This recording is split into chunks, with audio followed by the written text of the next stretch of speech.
तर भाजप आमदार सुरेश धस सुद्धा अजित पवारांच्या भेटीला गेले।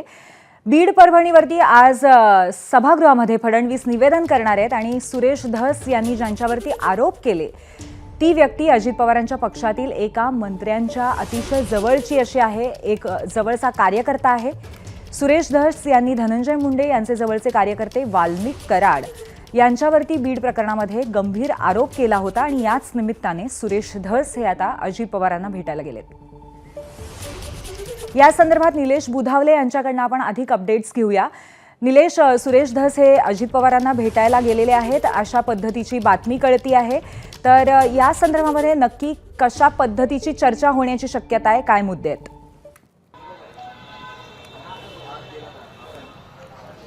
पूर्वी राष्ट्रवादी काँग्रेस पक्षाचे राष्ट्रीय अध्यक्ष अजित पवार यांचं हे नागपुरातलं सरकारी निवासस्थान आहे विजयगड, आणि या निवासस्थानी काही वेळापूर्वीच भाजपचे आमदार सुरेश धस पोहोचलेले आहेत। खरं तर सुरेश धस यांना बीड प्रकरण पहिल्यापासूनच लावून धरल्याचं आपल्याला पाहायला मिळत आहे।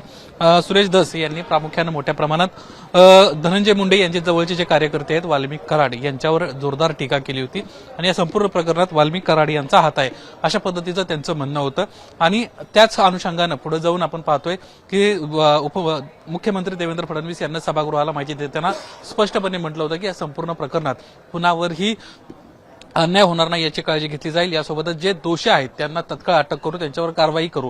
आज मुख्यमंत्री देवेंद्र फडणवीस विधानसभेमध्ये बीड प्रकरणावर निवेदन देणार आहेत आणि तत्पूर्वी सुरेश धस ज्यांना हे सगळे गंभीर आरोप केले होते ते अजित पवारांच्या भेटीला पोहोचलेले आहेत। या भेटीचं महत्वाचं कारण किंवा एक महत्वाची बाजू अशी आहे की सुरेश धस यांना ज्यांच्यावर आरोप केले ते धनंजय मुंडे अजित पवारांच्या राष्ट्रवादीचे एक महत्वाचे मंत्री आहेत। नुकतीच त्यांना कॅबिनेट पदाची शपथ देखील घेतलेली आहे, त्यामुळे त्यांच्या एका महत्वाच्या कार्यकर्त्यावर आरोप होत आहेत आणि त्याच अनुषंगानं या ठिकाणी सुरेश धस भेटायला येतात हे अतिशय महत्वाचे आहे। एकंदरीतच अजित पवार आणि सुरेश धस यांची काय चर्चा होते हे पाहणं महत्वाचं राहील।